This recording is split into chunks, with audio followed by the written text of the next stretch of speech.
Hii World Cup mimi. Najua sasa hivi ile mali win iko hiyo lingi yenye nimeweka kwa bai. Ai sasa ina predict game na ngoja ni win 200,000. Na hiyo mali win? Ile lingi nimeweka kwa bai. Ai. Sasa hivi bwana watu wanakula rais. Mambo customer. Nzuri sana. Lakini promote ndizi. Tunauza ndizi. Okay. Sema unauzaje?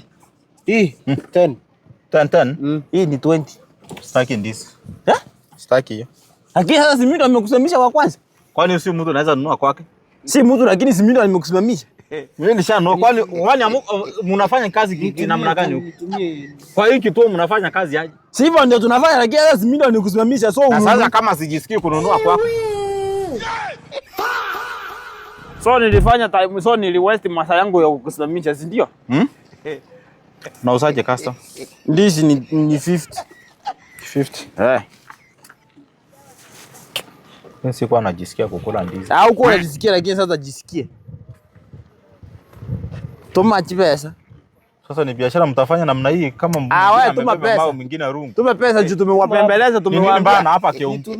Tumewapembeleza tumewambia sisi wote tulifanya makosa. Ukisikia tukisema Keumbu si watu wote walipigana.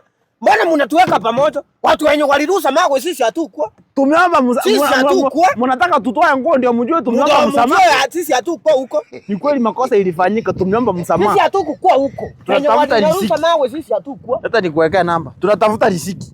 Pia sisi tunatafuta makosa ilifanyika, sisi wote tulikuwa tunafanya makosa. Kidogo tuchanganyisira, mbona mtu changanya? Mnachanganya marawe na kiteli. Anaweka na ya kutoa. Hapana si. Weka na ya kutoa. Shika.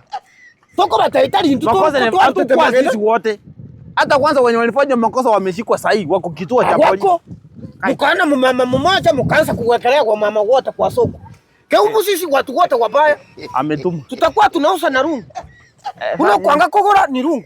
Ndio uniletee zile ile mawe nyingine yenye ilipaki huko juu.